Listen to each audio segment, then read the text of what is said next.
Hello दोस्तों, welcome back to my YouTube channel excellent learning academy पर आप सभी का स्वागत है। आज हम आपके लिए लेके आए हैं बायोलॉजी का सेकेंड चैप्टर जो कि है नियंत्रण एवं समन्वय। क्या? समन्वय, ठीक है। इस चैप्टर में हम आपको तंत्रिका कोशिका के प्रकार ये सब समझाने वाले हैं, ठीक है। तो आज के इस वीडियो में आपको बहुत मज़ा आने वाला है, ठीक है। तो जल्दी से कॉपी नोट्स और जो भी आपका है पढ़ने का वो लेके बैठ जाइए ताकि आप इसको नोट कर पाएँ और अच्छे से समझ पाएँ, ठीक है। तो चलिए हम अपने वीडियो को स्टार्ट करते हैं और देखते हैं कि इसमें क्या क्या टॉपिक है और इसमें आज क्या मज़ा आने वाला, हमें क्या नई नई जानकारियाँ प्राप्त होने वाली है, ठीक है। तो चलिए हम अपने वीडियो को स्टार्ट करते हैं। देखिए, सबसे पहला हमारा टॉपिक क्या है? तंत्रिका कोशिका। क्या है? तंत्रिका कोशिका को न्यूरॉन कहते हैं। क्या कहते हैं? न्यूरॉन कहते हैं, यस, ठीक है। अब देखिए, तंत्रिका कोशिका को क्या कहते हैं? न्यूरॉन कहते हैं। इतना क्लियर हुआ। अब देखिए, हम देख लेते हैं कि तंत्रिका कोशिका की डिफिनेशन यानी तंत्रिका कोशिका होती क्या है, ठीक है। तो देखिए, तंत्रिका कोशिका क्या होती है? संदेश वहन की यानी संदेश देने की या संदेश पहुंचाने की, ठीक है, संदेश वहन की संरचनात्मक एवं क्रियात्मक इकाई ही तंत्रिका कोशिका कहलाती है। मतलब कि जो संदेश पहुंचाने का कार्य करती है वही हमारी क्या क्रियात्मक और संरचनात्मक कोशिका तंत्रिका कोशिका कहलाती है, ठीक है। इतना सिंपल सा है, वेरी इजी। आपको समझ में आ रहा है ना कि हम क्या बता रहे हैं? बहुत ही इजी है कि नहीं है, बताइए सभी लोग, है ना। तो देखिए, इतना आपको समझ में आया। फिर देखिए क्या है, तंत्रिका कोशिका समझ में आ गया। अब देखिए, तंत्रिका कोशिका में क्या होता है? 15 मीटर से 2 मीटर, क्या 15 मीटर से 2 मीटर तक लंबी कोशिका होती। क्या होती है? ये 15 मीटर से 2 मीटर तक लंबी होती। कौन सी? तंत्रिका कोशिका हमारी। कौन? तंत्रिका कोशिका 15 मीटर से 2 मीटर तक क्या होती है? लंबी होती है, ठीक है। अब देखिए, इतना क्लियर हुआ। अब देखिए, एक तंत्रिका कोशिका के कितने भाग हो सकते हैं? बताइए। 3 भाग हो सकते हैं। कितने भाग हो सकते हैं? 3 भाग हो सकते हैं। कैसे 3 भाग हो सकते हैं? देखिए, पहला कोशिका काय, दूसरा वृश्चिकाय, डेंड्रॉन, ठीक है। पहला कोशिका काय, वृश्चिकाय, डेंड्रॉन और तीसरा हमारा तंत्रिकाक्ष। क्या? तंत्रिकाक्ष, ठीक है। इतना क्लियर हुआ। पहला हमारा कोशिका का है, दूसरा हमारा वृश्चिका है या डेंड्रॉन या तंत्रिकाक्ष, ठीक। क्लियर? डन। आपको ये टॉपिक क्लियर हुआ ना? समझ में आया? यस। अब देखिए, तंत्रिका कोशिका के प्रकार कौन कौन से होते हैं? क्या? तंत्रिका कोशिका के प्रकार। कार्य के आधार पर तंत्रिका कोशिका 3 प्रकार की होती है। कितने प्रकार की? कितने? किस आधार पर? बताइए। कार्य के आधार पर। किस पर? कार्य के आधार पर कोशिका 3 प्रकार की होती है। कितने प्रकार की? 3 प्रकार की, यस। आपको समझ में आ रहा ना हम क्या बता रहे हैं आपको? भाई, तंत्रिका कोशिका आपके शरीर में होते हैं ना, ये सबसे बड़ी कोशिका भी होती है तंत्रिका कोशिका, ठीक है। तो आप इसको ध्यान से पढ़िए और अच्छे से समझिए, ठीक है। और मन लगाकर पढ़ाई करिए, अच्छे से वीडियो को देखा करिए और वीडियो को पूरा देखा करिए। क्या करा करिए? पूरा, ताकि आप पूरा देखेंगे तो आपको टॉपिक क्लियर होगा, ठीक है। और जो भी हम आपको पढ़ाएंगे तो आपको पूरा नॉलेज मिलेगा। आप थोड़ा सा देखते हैं फिर वीडियो नहीं देखते तो उसके बाद आपको पूरा नॉलेज या पूरी जानकारी नहीं मिलती है, फिर आप बाद में पछताते हैं कि यार हमारा टॉपिक, हमारा चैप्टर तैयार नहीं है ना। तो इसमें हमारी गलती है? आपकी गलती? आपकी गलती ना। तो प्लीज़ ऐसा मत कीजिए, पूरा वीडियो देखिए ताकि आपके सारे टॉपिक, सारे डाउट क्लियर हो जाएं, ठीक है। तो देखिए, हमने देखा कि तंत्रिका कोशिका के प्रकार कितने होते हैं? 3 प्रकार के होते हैं, ठीक। हमें समझ में आया 3 प्रकार की हमारी तंत्रिका कोशिका होती है। क्लियर? यस। अब देखिए, फर्स्ट हमारा कौन सा है तंत्रिका कोशिका के प्रकार में? बताइए। संवेदी तंत्रिका कोशिका। क्या? संवेदी तंत्रिका कोशिका। दूसरा है, सेकेंड नंबर हमारा क्या है? सेकेंड नंबर है चालक या प्रेरक तंत्रिका कोशिका। क्या? चालक या प्रेरक तंत्रिका कोशिका। क्या? चालक या प्रेरक तंत्रिका कोशिका, ठीक। इतना समझ में आया। अब तीसरा नंबर हमारा क्या है? सहचर्य तंत्रिका कोशिकाएं। क्या? सहचर्य तंत्रिका कोशिकाएं, यस। फिर से देख लीजिए आप। पहला हमारा तंत्रिका कोशिका, बोलिए सभी लोग मेरे साथ, यस। हाँ, तंत्रिका कोशिका, संवेदी तंत्रिका कोशिका, यस, गुड। और सेकंड नंबर हमारा है चालक या प्रेरक तंत्रिका कोशिका। क्या है भाई लोग? चालक या प्रेरक तंत्रिका कोशिका, यस। इतना क्लियर हुआ। तीसरा नंबर हमारा क्या है? सहचर्य तंत्रिका कोशिका। ठीक है, क्या है? सहचर्य तंत्रिका कोशिका। ठीक। अब देखिए, अब हम देखेंगे प्रतिवर्ती क्रिया क्या होती है। क्या? प्रतिवर्ती क्रिया। इस चैप्टर में हमारे जो भी टॉपिक होंगे हम आपको सभी क्लियर कराएंगे, और जो भी आपके यूपी बोर्ड में आने वाले हैं उन सब क्वेश्चन या टॉपिक को भी आपको क्लियर कराएंगे। ठीक है, एक भी चीज नहीं छूटेगी। अब देखिए, प्रतिवर्ती क्रिया में क्या होता है? वातावरणीय परिवर्तनों तथा उद्दीपनों के प्रतिबिंबी क्या हुआ? देखिए, हाँ, प्रतिवर्ती क्रिया में क्या है? वातावरणीय परिवर्तनों तथा उद्दीपनों के प्रति प्राणियों में प्रायः दो प्रकार की प्रतिक्रियाएं होती हैं। कितने प्रकार की प्रतिक्रियाएं होती हैं? 2 प्रकार की। मेरे साथ बोलिए सभी लोग, क्या होता है प्रतिवर्ती क्रिया? देखिए, वातावरणीय, जो हमारा वातावरण होता है, क्या होता है? हमारा वातावरण, जिससे हम जिससे हम घिरे हुए चारों ओर से, वही हमारा वातावरण कहलाता है। ठीक है, ये आपको पता है ना? क्लियर है सभी को? हाँ, ये बहुत ही बच्चों को पता होगा कि जिस चीज से हम घिरे होते हैं, बादल हो गया, ये सब क्या है? हवा होगा, ये सब क्या है? वातावरण है। क्या है? वातावरण। तो जो हम चारों ओर से जिससे घिरे रहते हैं उसी को हम वातावरण कह देते हैं। ठीक, वातावरण आपको क्लियर हुआ। परिवर्तन यानी उसमें जो परिवर्तन होते हैं, चेंजेस होते हैं।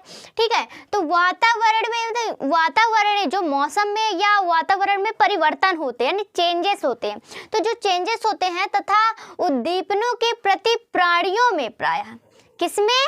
प्राणियों में। किसके प्रति? उद्दीपनों के प्रति। ठीक, इतना याद रखना, उद्दीपनों के प्रति प्राणियों में प्रायः यह 2 प्रकार की प्रतिक्रियाएं होती हैं। कितने प्रकार की होती हैं? 2 प्रकार की प्रतिक्रियाएं होती। कौन कौन सी? देखिए, पहला है ऐच्छिक क्रियाएं, दूसरा है अनैच्छिक क्रियाएं। क्या? पहला ऐच्छिक क्रियाएं और दूसरा अनैच्छिक क्रियाएं। तो देखिए, ऐच्छिक क्रियाएं में क्या है हम देख लेते हैं। ठीक है, ऐच्छिक क्रियाएं को समझ लेते हैं। ऐच्छिक क्रिया में आपको दिया हुआ है, ऐच्छिक क्रियाएं प्राणियों के इच्छा अनुसार, क्या? ऐच्छिक क्रियाएं प्राणियों के इच्छा अनुसार एक सुनियोजित एवं क्रिया उद्देश्य, क्या? किसी उद्देश्य की प्रति, क्या? किसी उद्देश्य की पूर्ति के लिए प्रमस्तिष्क के नियंत्रण में है। मतलब के देखिए समझिए इसको। ऐच्छिक क्रियाएं प्राणियों के इच्छा अनुसार, किसके इच्छा अनुसार? यानी प्राणियों की इच्छा अनुसार। ठीक है, एक सुनियोजित, क्या? एक सुनियोजित एवं किसी उद्देश्य की पूर्ति के लिए प्रमस्तिष्क के नियंत्रण में होता है। क्या होता है? प्रमस्तिष्क के नियंत्रण में होता है। ठीक है, इतना क्लियर हुआ? ऐच्छिक क्लियर हुआ आपका? अनैच्छिक देख लीजिए, क्या? सेकेंड नंबर आपका अनैच्छिक। सेकेंड नंबर आपका अनैच्छिक क्या है? ये क्रियाएं ना तो प्राणियों की इच्छा अनुसार पर निर्भर करती है, मतलब इसके ना प्राणियों की इच्छा पर निर्भर करती है, इच्छा शक्ति पर, और ना ही प्रमस्तिष्क द्वारा नियंत्रित होती है। यानी ये प्राणियों के इच्छा शक्ति पर नियंत्रित नहीं करती है और प्रमस्तिष्क द्वारा नियंत्रित भी नहीं होती है। ठीक है, क्लियर? ये सारे टॉपिक आपको क्लियर हो गए? ठीक है, जल्दी से नोट करिए, फिर इसके आगे का हम आपको कराएं। ठीक,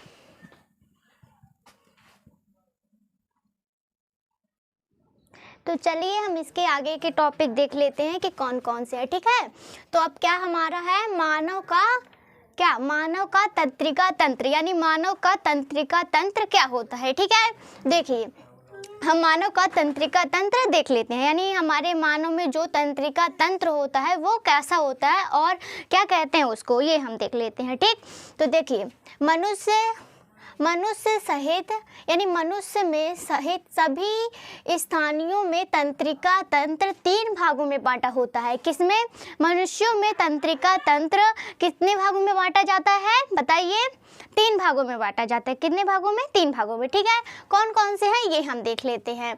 तो ये है, पहला है केंद्रीय तंत्रिका तंत्र, यस, और दूसरा हमारा है परिधीय तंत्रिका तंत्र, तीसरा हमारा है स्वायत्त, क्या? स्वायत्त तंत्रिका तंत्र। क्या है? स्वायत्त तंत्रिका तंत्र। देखिए, पहला हमारा केंद्रीय तंत्रिका तंत्र, ठीक, राइट, ये क्लियर हो आपका। दूसरा हमारा परिधीय तंत्रिका तंत्र जो परिधि में होता है, और ये 3rd नंबर हमारा है स्वायत्त तंत्रिका तंत्र। ठीक है, फिर देखिए हम केंद्रीय तंत्रिका तंत्र के बारे में पहले पढ़ेंगे। ठीक है, देखिए आपका केंद्रीय तंत्रिका तंत्र क्या होता है। तो देखिए, केंद्रीय तंत्रिका तंत्र पृष्ठीय तथा क्या?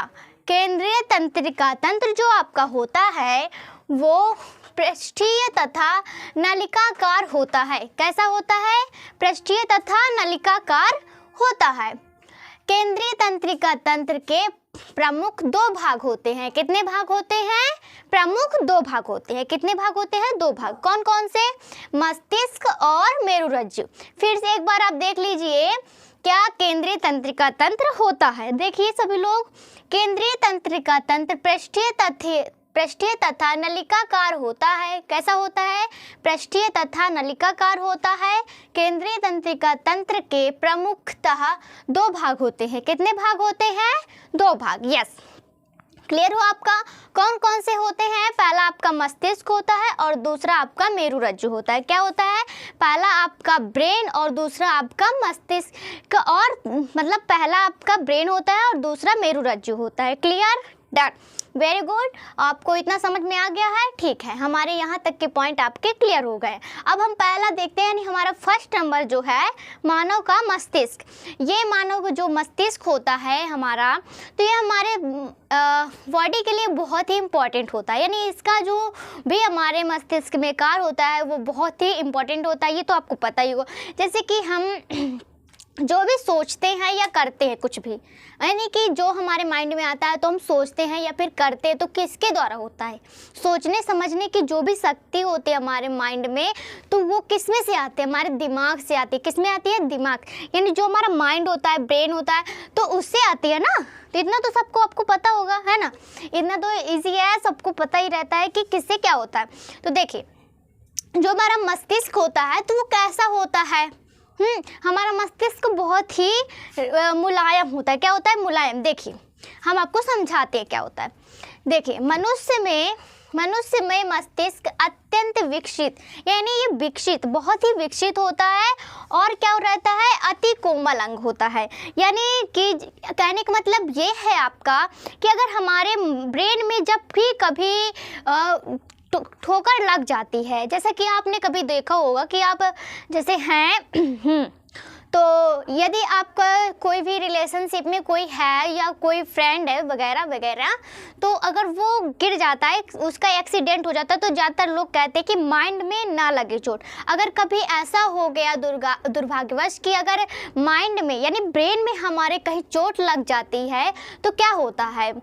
उसमें से उसका मतलब वो पागल भी हो सकता है, और अगर ब्रेन में ज़्यादा लग गया तो वो उसकी मृत्यु भी हो सकती है। ठीक है, तो इसलिए ज़्यादातर लोग यही कहते हैं कि अच्छा हो अगर उसके सिर में चोट ना लगी हो, यानी बॉडी के किसी भी पार्ट में लग गया हो बट सिर में ना लगा हो, क्योंकि सिर में हमारा मस्तिष्क होता है यानी ब्रेन होता है, और उसी अगर हमारे ब्रेन में लग जाता है तो वो किसी भी काम का इंसान नहीं बचता, यानी उसके सोचने समझने की जो भी शक्ति है वो खत्म हो जाती है। वो क्या कर रहा है क्या नहीं कर रहा है वो नहीं। आपने देखा होगा बहुत सारे मतलब पागल जो होते हैं जिनमें दिमाग नहीं होता, यार मैं क्या कर रहा हूँ, ऐसे घूमते हैं, है ना, अच्छे से नहीं रहते हैं, उन्हें किसी चीज़ का नीचे का बिन बिन खाते हैं, वो करते हैं, है ना, आपने देखा होगा।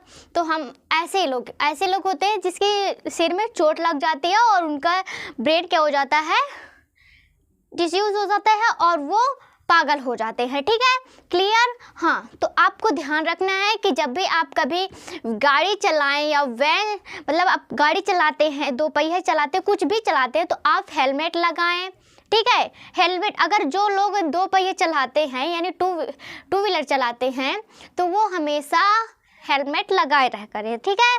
तो अगर आप उसको लगा रहे हैं तो सुरक्षित रहेंगे, अपने लिए लगाइए, ठीक है। तो इतना आपको क्लियर हो गया। हाँ, अब देखिए आगे का टॉपिक क्या है। देखिए इसका आयतन क्या होता है, इसका जो आयतन होता है तो कितना होता है 1200 सेल्सियस, कितना 1200 से 1500 होता है, कितना 1200 से 1500 होता है। यह मस्तिष्क कोश में सुरक्षित रहता है। किस में सुरक्षित रहता है बताइए। इसका क्या होता है आयतन 1200 से 1500 होता है और इसका जो भी यह मस्तिष्क में क्या रहता है, मस्तिष्क जो हमारा कोश होता है उसमें क्या रहता है, सेफ रहता है। क्या रहता है, सेफ रहता है, ठीक है। अब देखिए मस्तिष्क के चारों ओर, क्या, मस्तिष्क के चारों ओर झिल्लियों का आवरण यानी झिल्लियों का दोहरा आवरण होता है। जो हमारा ब्रेन होता है तो उसके चारों ओर यानी आगे पीछे क्या रहता है, एक झिल्ली रहती है, उससे वो ढका रहता है। क्या रहता है, ढका रहता है, जिससे वो सुरक्षित रहता है। क्या रहता है, सुरक्षित रहता है, ठीक, क्लियर। हाँ, क्या रहता है, मस्तिष्क के चारों ओर झिल्लियों का दोहरा आवरण होता है यानी दोहरा आवरण होता है, ठीक है, क्लियर। दोनों झिल्लियों के बीच में क्या, दोनों झिल्लियों के बीच में एक तरल पदार्थ भरा रहता है। क्या भरा रहता है, एक तरल पदार्थ यानी लिक्विड, क्या, लिक्विड पदार्थ भरा रहता है, ठीक है। अब देखिए जो बाहरी आघातों से मस्तिष्क की सुरक्षा करता है, क्या करता है, जो बाहर से ठोकर लगाई जाती है या ठोकर दी जाती है, जैसे किसी कोई इंसान है तो उसमें क्या करते हैं, ऐसे मारते हैं ना, कोई वस्तु होती है तो उसमें मारते तो क्या करते हैं, उसको आघात करते हैं यानी उसमें ठोकर करते हैं, ठीक है, चोट पहुंचाने की कोशिश करते हैं। तो जब हमारे ब्रेन में अगर ये सब कोई आघात करता है या कोई ठोकर करता है तो उससे क्या करता है, ये रक्षा करता है। क्या करता है, रक्षा करता है, ठीक है। अब मस्तिष्क के भाग कौन कौन से हैं, पहले इसको हम एक बार और क्लियर कर देते हैं ताकि आपको अच्छे से समझ में आ जाए, ठीक है। तो देखिए पहला पॉइंट हमारा क्या था, मस्तिष्क का। मनुष्य में मस्तिष्क अत्यंत विकसित होता है यानी विकसित बड़ा होता है, ठीक है। और ये क्या होता है, हमारा ब्रेन जो होता है वो बहुत ही कोमल होता है। क्या होता है, बहुत कोमल होता है, ठीक है, क्लियर यहाँ तक। फिर इसका आयतन कितना होता है, बोलिए सब लोग, यस, कितना होता है, 1200 से 1500 होता है। कितना होता है, 1200 से 1500, क्लियर। फिर देखिए यह मस्तिष्क कोश में सुरक्षित रहता है। किस में सुरक्षित रहता है, मस्तिष्क कोश में सुरक्षित रहता है, ठीक, क्लियर। फिर मस्तिष्क के चारों ओर रच्ची यानी मस्तिष्क के चारों ओर झिल्लियों का दोहरा आवरण होता है। क्या, मस्तिष्क जो हमारा होता है तो उसके चारों साइड क्या रहता है, झिल्लियों का आवरण होता है। किसका आवरण होता है, झिल्लियों का आवरण होता है, ठीक है। दोनों झिल्लियों के बीच में क्या, दोनों झिल्लियों के बीच में एक तरल पदार्थ भरा रहता है। क्या भरा रहता है, एक तरल पदार्थ भरा रहता है, ठीक है, जो बाहरी आघातों से मस्तिष्क की सुरक्षा करता है। किससे सुरक्षा करता है, बाहरी आघातों से, जो बाहर से ठोकरें दी जाती है, कोई अगर उसको नुकसान पहुंचाने की कोशिश करता है तो उससे क्या करता है, सुरक्षा करता है, ठीक है। अब देखिए मस्तिष्क के प्रमुख भाग यानी हम देखेंगे मस्तिष्क के कितने भाग होते हैं। मस्तिष्क के 3 भाग होते हैं। कितने भाग होते हैं, 3 भाग। कौन कौन से देख लेते हैं। पहला हमारा अग्र होता है यानी आगे का हिस्सा, और दूसरा हमारा मध्य यानी जो बीच का हिस्सा होता है उसे मध्य भाग कहते हैं, ठीक है। पश्च भाग यानी पीछे का हिस्सा। क्या, पहले हमारा आगे का हिस्सा होता है जिसे जो आगे रहता है उसे हम अग्र कहते हैं, अग्र मस्तिष्क, और जो हमारा मध्य में यानी बीच में रहता है उसे क्या कहते हैं, मध्य मस्तिष्क, और जो हमारा पीछे साइड रहता है उसे हम पश्च मस्तिष्क कहते हैं, ठीक, क्लियर, यस, क्लियर हुआ आपको ये हाँ हो गया, हाँ, ठीक है। तो देखिए अग्र मस्तिष्क में घ्राण पिंड प्रमस्तिष्क, क्या, अग्र मस्तिष्क में घ्राण पिंड प्रमस्तिष्क तथा डायनासिफ्लाइन होते हैं। किसमें, डायनासिफ्लाइन होते हैं, ठीक है, क्लियर। आपका ये टॉपिक क्लियर हुआ है, ठीक है। तो इसको आप जल्दी से नोट करिए, फिर हम इसके आगे के बारे में बताते हैं, ठीक है। हाँ, तो देखिए हमारा मस्तिष्क कैसा होता है। हमारा मस्तिष्क कुछ इस प्रकार का होता है। किस प्रकार का होता है? कुछ ऐसा होता है जो हमने अभी डायग्राम में बना रखा है। ठीक है, ठीक से नहीं बन पाया, थोड़ा सा डिफरेंट, मतलब कि डिफरेंट नहीं है, सेम ऐसे ही रहता है, बस थोड़ा सेम नहीं बन पाया। ठीक है, बट रहता ऐसे ही है। ठीक है, तो हम इसमें आपको इसके जो भाग होते हैं, मतलब कौन कौन से विभिन्न भाग पाए जाते हैं, वो हम आपको बताएंगे। ठीक है, तो चलिए देखिए क्या है। पहला हमारा ये जो ऊपरी भाग होता है इसको हम पैराइटल पॉली कहते हैं। क्या कहते हैं? Parietal poly. ठीक है, ये मस्तिष्क वरण होता है, यानी मस्तिष्क का वरण होता है। क्या होता है? मस्तिष्क का वरण। ये हमारा थैलेमस कहलाता है। क्या कहलाता है? थैलेमस। क्या? थैलेमस। ये हमारा सेरिब्रो स्पाइनल कहलाता है। क्या कहलाता है? Cerebro spinal. ओके, ये द्रव होता है, स्पाइनल द्रव होता है। ठीक है, क्लियर हुआ। ये हमारा ऑक्सीपिटल, क्या? ऑक्सीपिटल पॉली होता है। क्या होता है? Occipital poly. यहाँ तक क्लियर? देखिए आगे क्या है। प्रमस्तिष्क, जो हमने अभी आपको पढ़ा है इसके पहले। ठीक है, प्रमस्तिष्क, ये जो ऊपरी भाग होता है इसी को हम कहते हैं प्रमस्तिष्क। जो ये अंदर का भाग होता है इसको हम कहते हैं घ्राण पिंड। क्या कहते हैं? घ्राण पिंड। क्या कहते हैं? घ्राण पिंड। Okay, clear. अब देखिए ये जो इधर की ये छोटी सी रहती है ना, ये छोटा सा, ये तो इसको हम क्या कहते हैं? प्यूटरी ग्रंथि। क्या? प्यूटरी ग्रंथि। क्या कहते हैं? प्यूटरी ग्रंथि, जो छोटी सी ग्रंथि हमारे माइंड में होती है। ठीक है, क्लियर। हाँ, तो देखिए ये जो अंदर का भाग होता है हमारा, जिसमें हम सोचने समझने की हमारी शक्ति होती है, यानी कि जो भी हम कुछ करते हैं हमें ऐसा फील होता है, तो कहाँ से होता है? हाइपोथैलेमस से। किससे? ये सब हाइपोथैलेमस से होता है। किससे? हाइपोथैलेमस। ये जो हमारे माइंड का होता है, तो ये हमें कुछ भी करने के लिए कहते हैं, यानी कि हमें कुछ जब अच्छा लगता है तो ये हाइपोथैलेमस, नहीं अच्छा लगता वो भी हाइपोथैलेमस के द्वारा ही होता है। गर्म खाने से ये ज़्यादा बढ़ता है। ठीक है, फिर देखिए ये हमारा जो यहाँ पर होता है ये हमारा मध्य मस्तिष्क होता है। क्या होता है? यानी बीच का मस्तिष्क, जो बीचों बीच होता है उसी को हम कहते हैं मध्य मस्तिष्क। ठीक, ये जो नीचे ये जो लाइन चली आ रही हुई है तो ये क्या है? ये है मेरु रज्जु। क्या है? मेरु रज्जु। ठीक है, ये हमारा अनुमस्तिष्क है, जो इधर ऐसे ऐसे दिख रहा है आपको, ये हमारा अनुमस्तिष्क है। ठीक है, क्लियर हुआ। एक बार और देखिए ये हमारा प्रमस्तिष्क है, पैरामीडियम, और ये हमारा प्रमस्तिष्क, ये हमारा मस्तिष्क का वरण, थैलेमस हो गया, और सेरिब्रो स्पाइनल द्रव हो गया। ठीक है, क्लियर। और ये हमारा हो गया ऑक्सीपिटल। क्या? Occipital poly. Okay, done. अब देखिए अनुमस्तिष्क जो हमारे यहाँ होता है इसी को हम अनुमस्तिष्क कह देते हैं। ठीक है, ये हमारा जो नीचे का ये पोर्शन होता है इसको हम क्या कहते हैं? मेरु रज्जु। क्या कहते हैं? मेरु रज्जु। और ये जो मध्य में होता है, यानी बीच जो मस्तिष्क होता है इसी को हम कह देते हैं मध्य मस्तिष्क। ठीक है, जो अंदर का ये भाग होता है उसको हम कहते हैं हाइपोथैलेमस, और जो छोटी सी ग्रंथि जो यहाँ पर हमें दिख रही है तो इसको हम क्या कहते हैं? प्यूटरी ग्रंथि। क्या कहते हैं? प्यूटरी ग्रंथि। ठीक है, ये हमारा घ्राण पिंड है, और ये हमारा पूरा ऊपर का पोर्शन क्या है?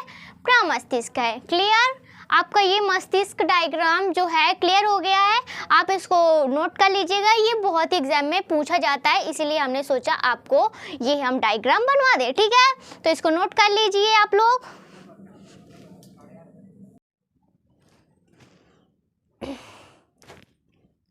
तो चलिए हम इसके आगे के टॉपिक देख लेते हैं कि क्या है। ठीक है, फिर इसमें बाद हमारा दूसरा नंबर आता है मेरु रज्जु। क्या आता है? मेरु रज्जु। ठीक है, मेरु रज्जु में क्या आता है ये देख लेते हैं हम। मस्तिष्क का पश्च भाग। क्या? मस्तिष्क का पश्च भाग लंबा होकर, जो उसका पीछे का भाग होता है, जो हमारे माइंड का पीछे का भाग होता है, तो क्या हो जाता है? लंबा हो जाता है। ठीक है, तो लंबा होकर खोपड़ी के पश्च छोर पर, कहाँ? खोपड़ी के पीछे छोर पर क्या होता है? उपस्थित महारंध्र से निकलकर रीढ़ की हड्डी में फैला रहता है। रीढ़ की हड्डी सबको पता है ना? रीढ़ की हड्डी जो हमारी पीछे की बैक साइड की हड्डी होती है उसी को हम कहते हैं रीढ़ की हड्डी। ठीक है, तो रीढ़ की हड्डी में क्या होता है? ये फैला रहता है। क्या होता है? फैला रहता है, ठीक है, क्लियर हुआ। देखिए क्या कहते हैं, ये मस्तिष्क का पश्च भाग यानी मस्तिष्क का, या हमारे ब्रेन का जो भी पीछे का भाग होता है, ठीक है, जो हमारे पीछे ब्रेन का पीछे का भाग होता है, ठीक है, तो क्या होता है, लंबा होकर, यानी उसकी क्या होती है, लंबाई थोड़ी बढ़ जाती है, ठीक है, तो लंबा होकर खोपड़ी के पश्च छोर पर, जो हमारा ये खोपड़ी रहती है, तो इसके पीछे साइड पर, कहाँ, पीछे साइड पर क्या होता है, उपस्थित महारंध्र, जो महारंध्र उपस्थित होता है, तो उससे निकलकर रीढ़ की हड्डी से, जो हमारी रीढ़ की हड्डी होती है ये, तो रीढ़ की हड्डी से क्या होता है, फैला रहता है, क्या रहता है, फैला रहता है, ठीक है, इतना क्लियर हुआ, वो फैला रहता है, ओके। फिर देखिए यही मेरु रज्जु है, मतलब जो रीढ़ की हड्डी में फैला रहता है वही हमारा मेरु रज्जु कहलाता है, ठीक है, क्लियर। अब देखिए रीढ़ की हड्डी के मध्य में, क्या, रीढ़ की हड्डी के मध्य में एक एक तंत्रिका होती है, क्या होती है, एक तंत्रिका नाल होती है, ठीक है, कहाँ, रीढ़ की हड्डी के मध्य में, क्या, रीढ़ की हड्डी के मध्य में यानी बीच में क्या होती है, एक तंत्रिका नाल होती है, ओके, क्लियर। आपका मेरु रज्जु क्लियर हो गया, सबको समझ में आ गया ना, ठीक है। अब देखिए परिधीय तंत्रिका तंत्र क्या है, क्या, परिधीय तंत्रिका तंत्र क्या है,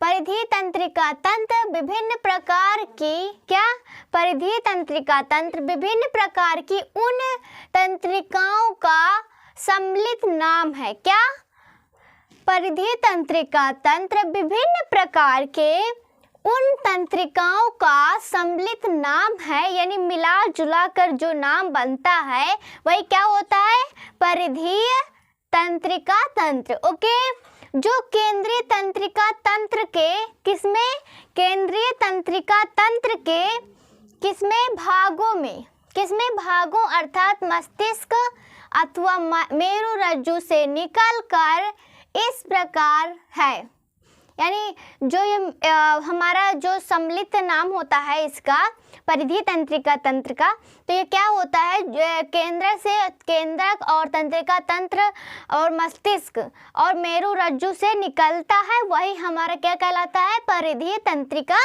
तंत्र कहलाता है, क्लियर। अब देखिए मेरु रज्जु से निकलता है, ठीक है, क्लियर हुआ इतना। इस प्रकार इस तंत्र में दो प्रकार की तंत्रिकाएं आती हैं, क्या आती हैं, दो प्रकार की तंत्रिकाएं आती हैं, किसमें, परिधीय तंत्रिका तंत्र में।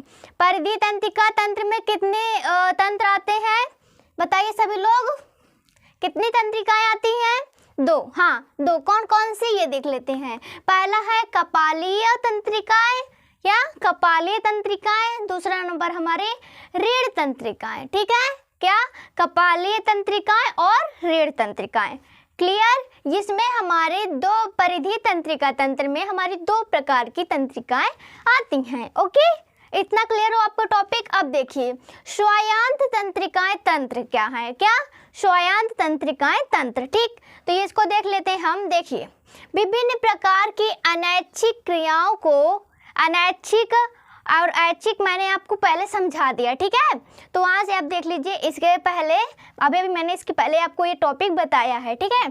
तो देखिए विभिन्न प्रकार की अनैच्छिक क्रियाओं को उचित रूप से चलाने के लिए, कैसे, उचित रूप से चलाने के लिए स्वायत्त तंत्रिका तंत्र होता है, किसको चलाने के लिए, बोलिए, देखिए अनैच्छिक क्रियाओं को, कौन सी, जो हमारी ऐच्छिक और अनैच्छिक क्रियाएं होती हैं उनको चलाने के लिए क्या होता है, स्वायत्त तंत्रिका तंत्र होता है, ठीक है, उसको अच्छे से चलाने के लिए, नहीं काम करने के लिए हमें किसकी जरूरत पड़ती है, स्वायत्त तंत्रिका तंत्र की, ऐच्छिक क्रियाओं में, ओके, क्लियर हुआ, बहुत ईजी है, ओके।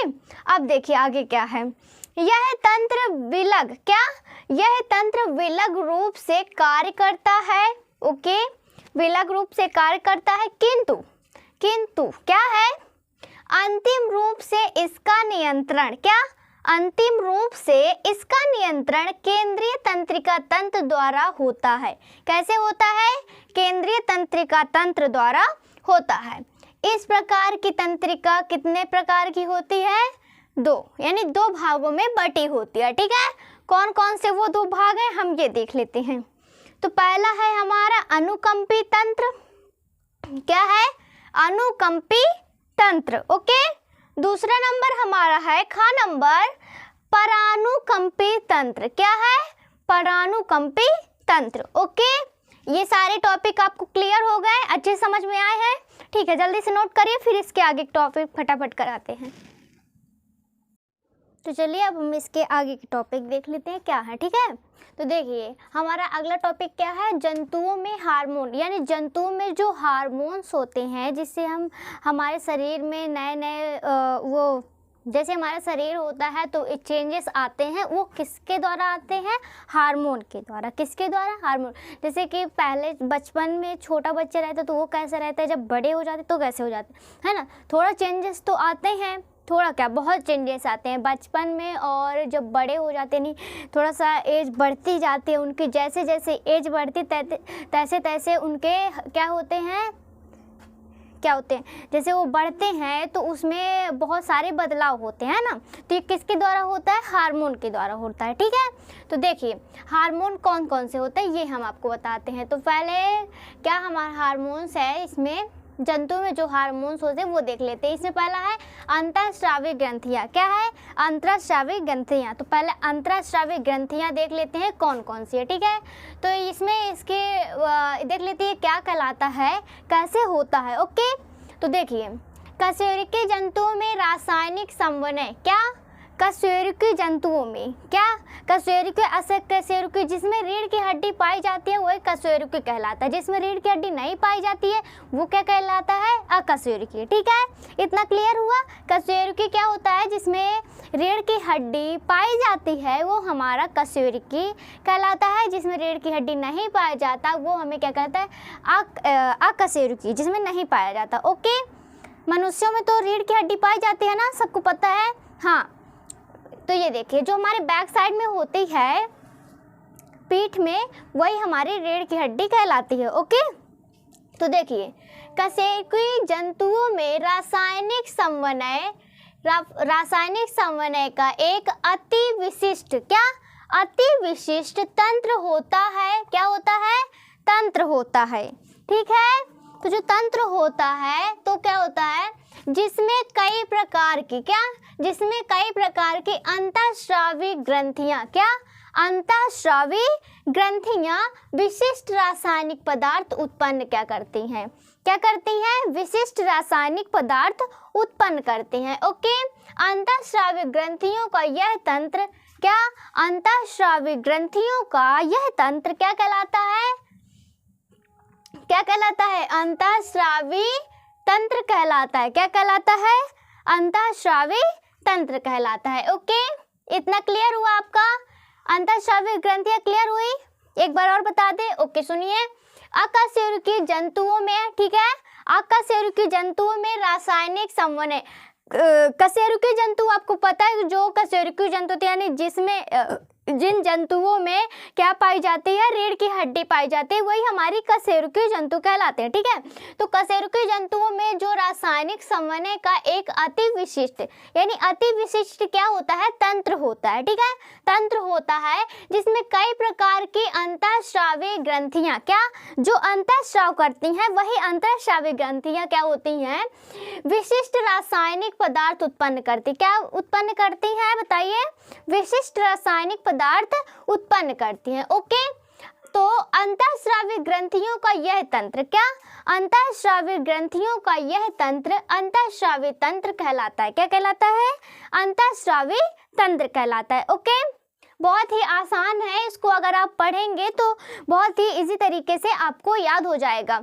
हम इसको बहुत ही आसान भाषा में आपको समझा रहे हैं और ये सभी ग्रंथियाँ आपको कहीं भी नहीं बताता है, इसीलिए हमने सोचा कि आपको सभी ग्रंथियाँ इस वीडियो में उपलब्ध करा दे। ठीक है, आपका ये चैप्टर इस वीडियो में समाप्त होगा। ठीक है, तो देखिए, अगर आप चाहते हैं कि ये सारी ग्रंथियां आपको याद रहें तो इसको क्या करा करिए, आप रिपीट करा करिए, यानी याद किया करिए, ठीक है। अगर आप बार बार रिपीट करेंगे तो आपको बिल्कुल आसानी से याद हो जाएगी, आपको ज़्यादा मेहनत नहीं करनी पड़ेगी, ठीक है। रोज़ दिन में एक बार ज़रूर पढ़ा करिए। आपको ये बहुत ही याद होना चाहिए, क्योंकि यूपी बोर्ड में ये बहुत बार पूछ लेता है कि आपकी जो हार्मोन्स ग्रंथियाँ होती है तो वो कौन कौन सी होती हैं और क्या है वो सब बताइए, ठीक है। कितनी ग्रंथियां होती हैं ये पूछ लेता है, ओके। तो आपको क्या करना है, ये सारी हार्मोन्स ग्रंथियों को अच्छे से पढ़ना है और अपने सारे डाउट्स को अच्छे से क्लियर करना है। कोई भी आपका डाउट है, नहीं समझ में आया तो आप कमेंट कर सकते हैं हमको, हम वो भी आपको क्लियर करा देंगे, ठीक है। लेकिन मन में कोई बात नहीं रखनी है, अपना पॉइंट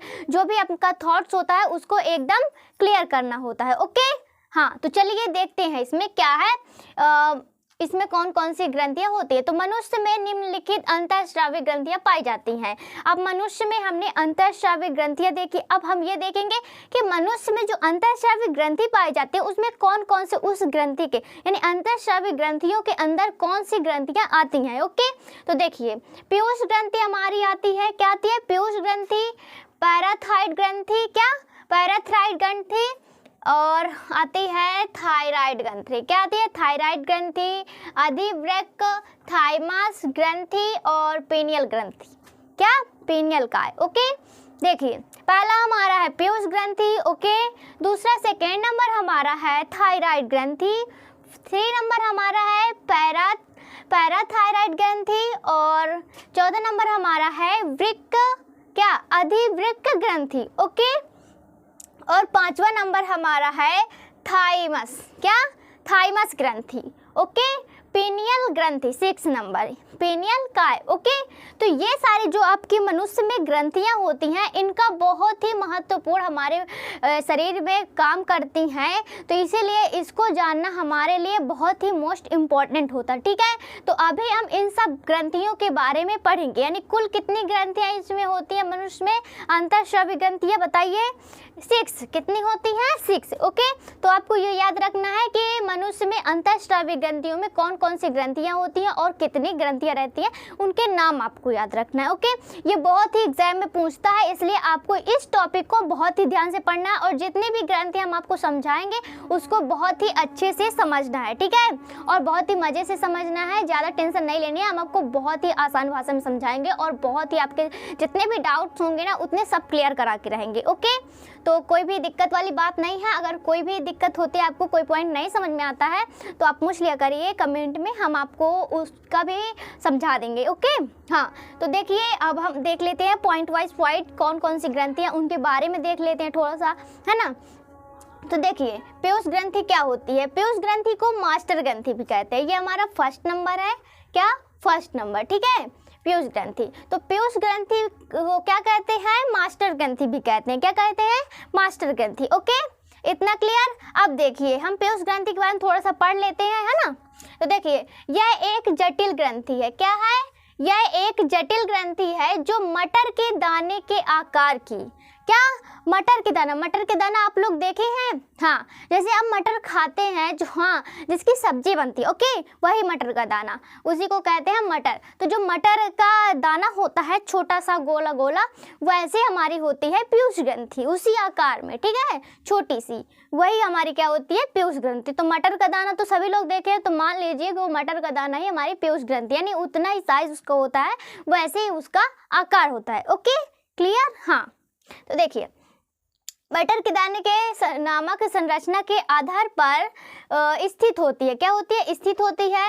एक मिनट, एक पॉइंट छूट गया, इधर देखिए, यह एक जटिल ग्रंथि जो मटर के दाने के आकार की होती है, क्या होती है, मटर के दाने की आकार की होती है, तथा अग्र मस्तिष्क की, यानी जो हमारा आगे का मस्तिष्क होता है या ब्रेन होता है, ठीक है, तो उसके पश्च भाग में, किसमें, पीछे के भाग में क्या होता है, थायराइड, क्या, थाइन फैलिस, क्या, थाइन से फैलान नामक का संरचना के अधर तल पर स्थित होता है, क्या होता है, अधर तल पर ये स्थित होता है, ओके।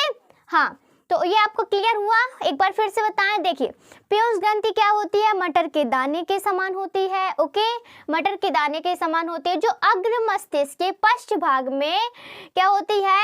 डायनेसेफेलान, क्या डायनेसेफेलान और नामक संरचना के आधार पर स्थित होती है। क्या होती है?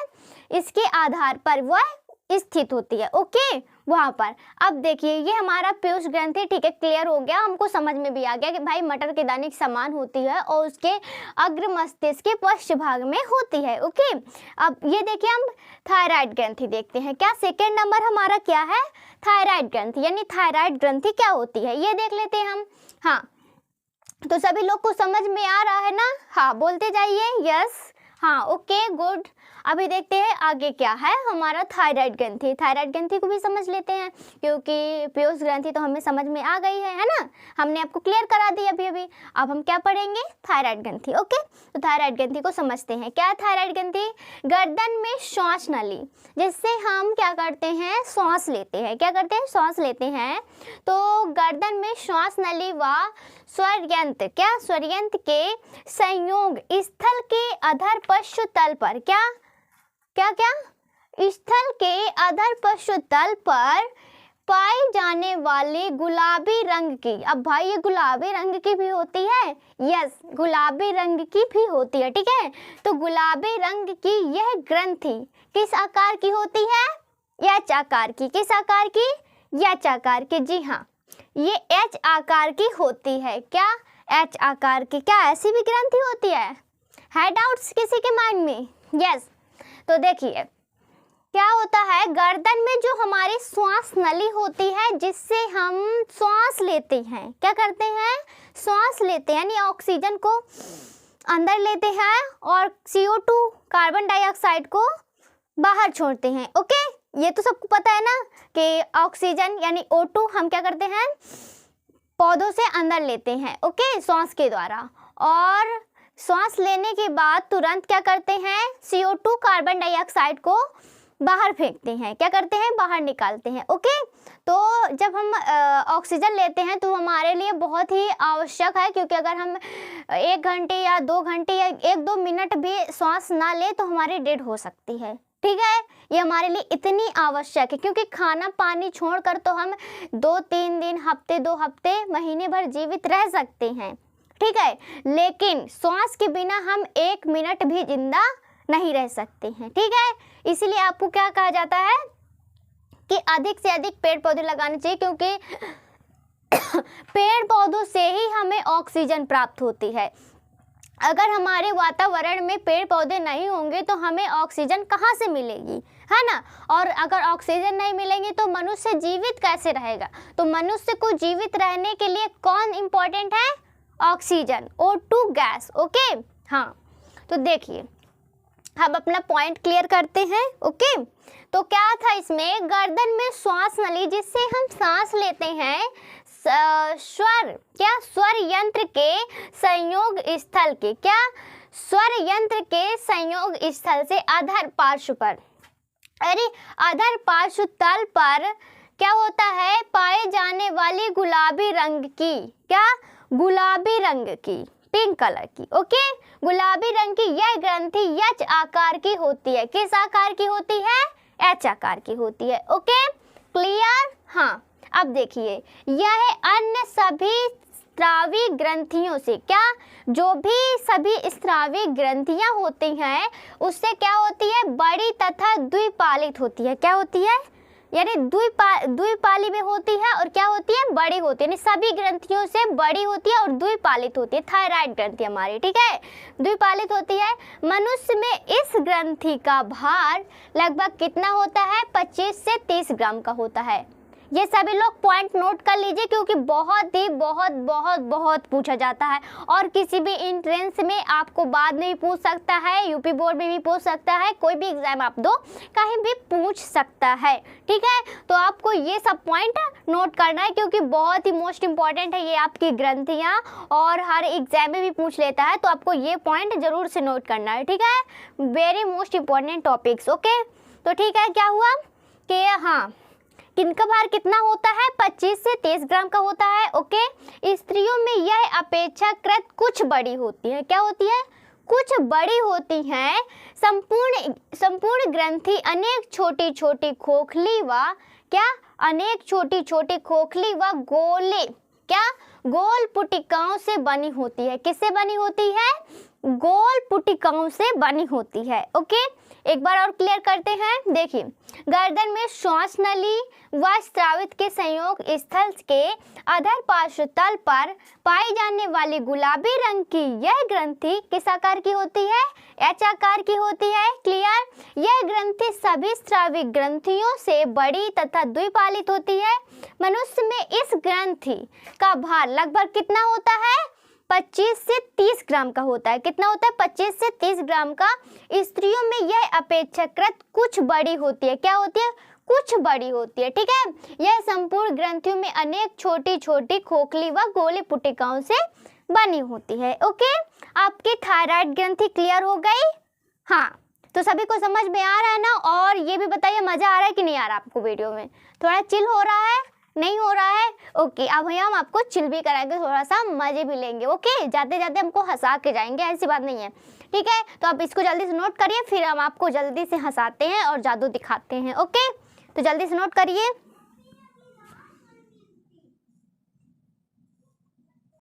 तो चलिए हम इसके आगे की टॉपिक देख लेते हैं कि क्या है।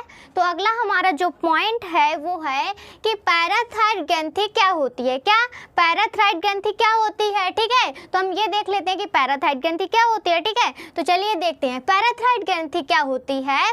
पैराथायरॉइड ग्रंथि 2 जोड़ी होती हैं। कितनी होती हैं? बोलिए।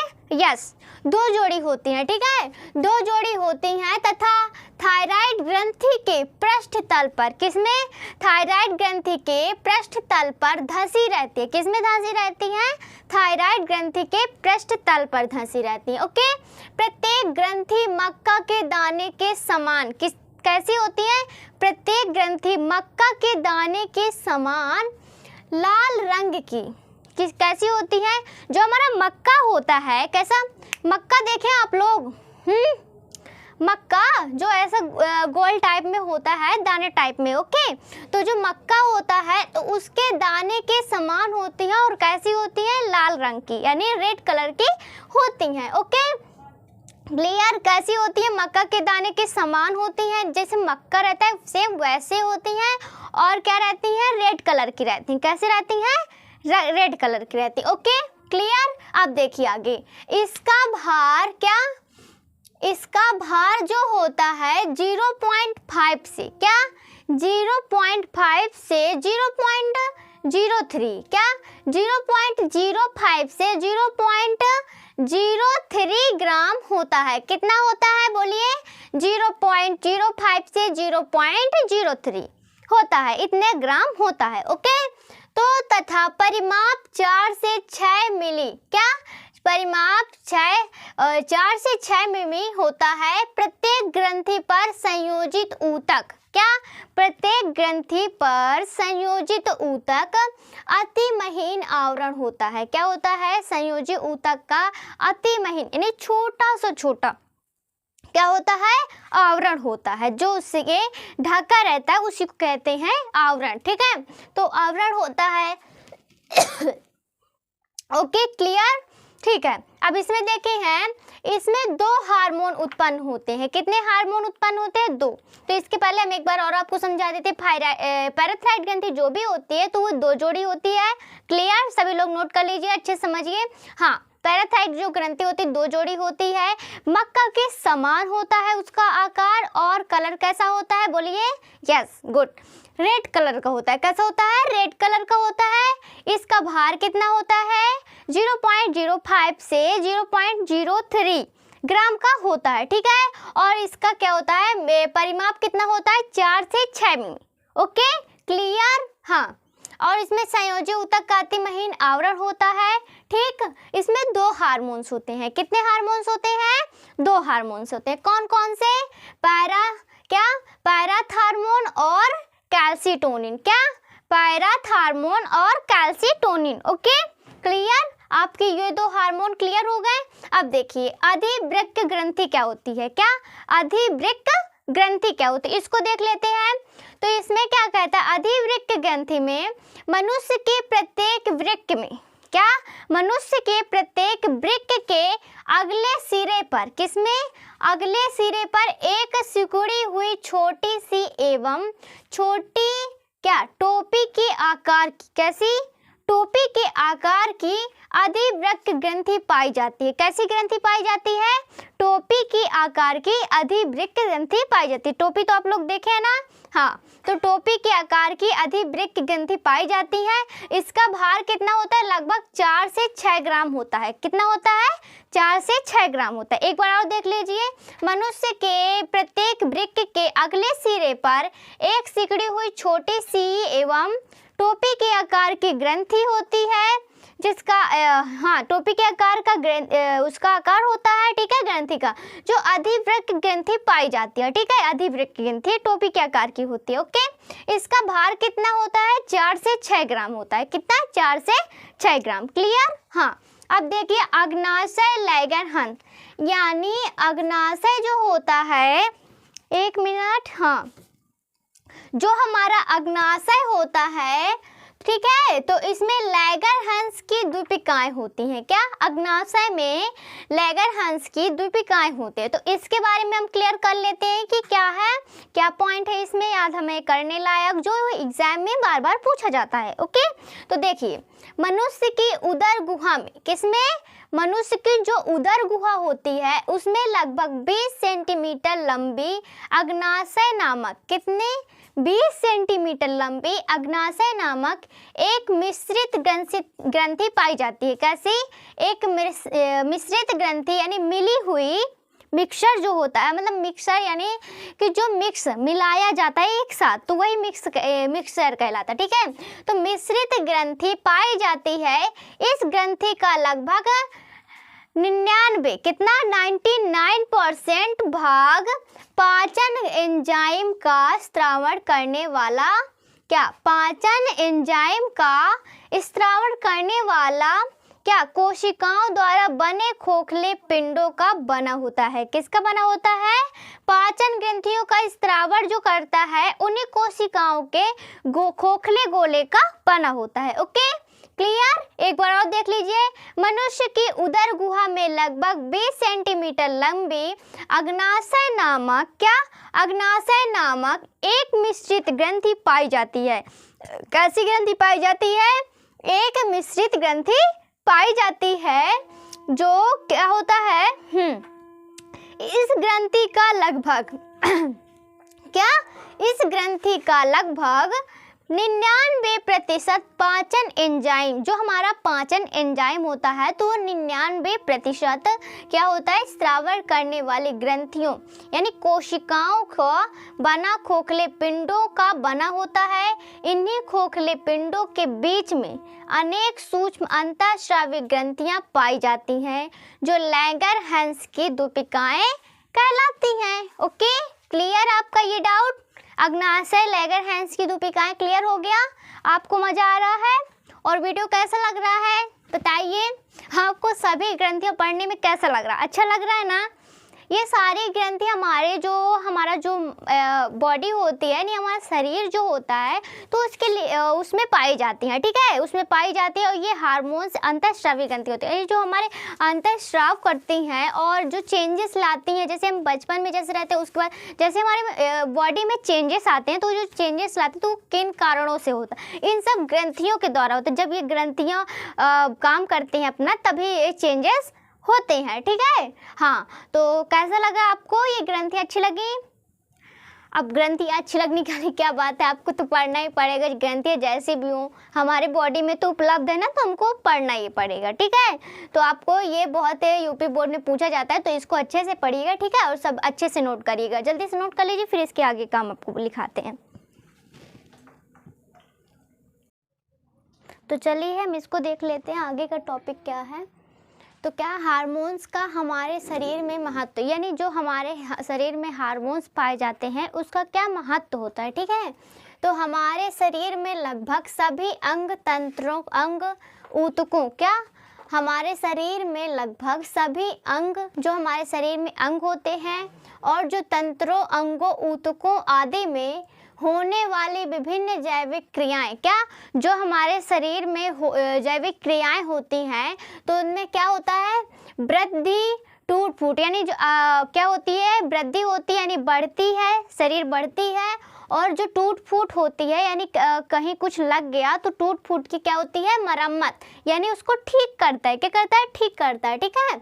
और नियंत्रित, नियमित तथा समन्वित करने का, क्या, नियंत्रित यानी नियंत्रित, किसी भी चीज को नियंत्रित करना और समन्वित करना का महत्वपूर्ण कार्य कौन करता है, हार्मोन करते हैं। कौन करता है, हार्मोन करते हैं।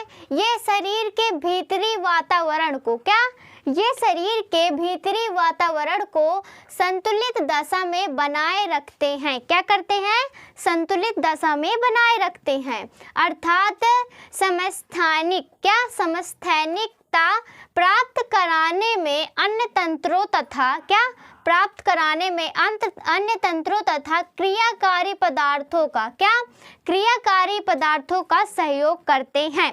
जैसे कि मैंने अभी अभी आपको बताया, देखिए हमारे शरीर में जो लगभग अंग, सभी अंग पाए जाते हैं, ठीक है, इतना तो सबको पता है।